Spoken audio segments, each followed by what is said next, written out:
Now, in order for us to understand what warmth is, we really need to discuss the opposite, what warmth is not. Jet and I see in our work with clients that there really is a misconception about what warmth is and what it means to love our kids. We see some people feel that what it means to provide a warm environment is that their home feels good all the time.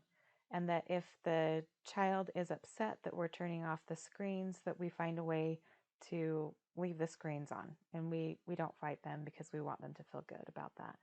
Or that we aren't ever giving a consequence when a child is making a negative choice, that we just praise the positive in them instead of allowing them to experience an uncomfortable consequence. Another thing that we see people believe is that they need to be at every single activity of their kids in order for their child to feel seen and loved by us. And we want to teach you through these lessons that really seeing your kids and having warmth and connection for them is really different than just showing up at every activity. Of course, you want to be able to be there and support them, but you're not a bad parent if you can't make it to everything. And you're not expressing a lack of love if you can't. Now, we also see parents living without personal boundaries, all in the name of love. So, a parent that we've worked with has a child who's struggled with addiction, and the parent lets the child come home and live there and just take the parents' food and take their car and take their money to support them in their addiction. And the parents feel like it's not loving of them if they set a personal boundary and ask the child to move out. So that's not what we're wanting for you guys at all. We want you to be able to have personal boundaries and see that you're still a good parent even if you do. Warmth is also not silencing your own voice. We'll have some parents who really are uncomfortable with something that their child is doing, and they will just not say anything about it because they don't want it to seem like they don't love their child. And so instead, they just are squashing their own voice and silencing that and not honoring themselves. Now, we will share with you in the S of the Wiser Parenting Program that we don't want to try to exert control over our kids by giving our opinion all the time, but that it is okay to really state our thoughts and feelings about it once and then let our kids make their own choices. Next, we see parents feeling that love and warmth is really rescuing kids from ownership.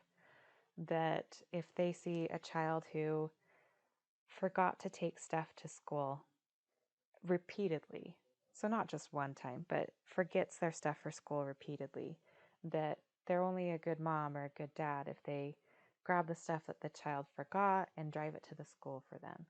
Or that if the child is struggling with school, the parent will swoop in and help the child with their homework.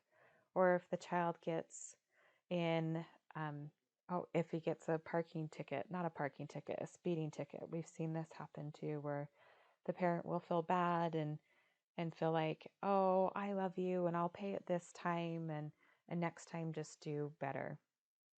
And that is not what warmth is. Warmth is not rescuing our kids from ownership. It's also not shielding our kids from uncomfortable emotion.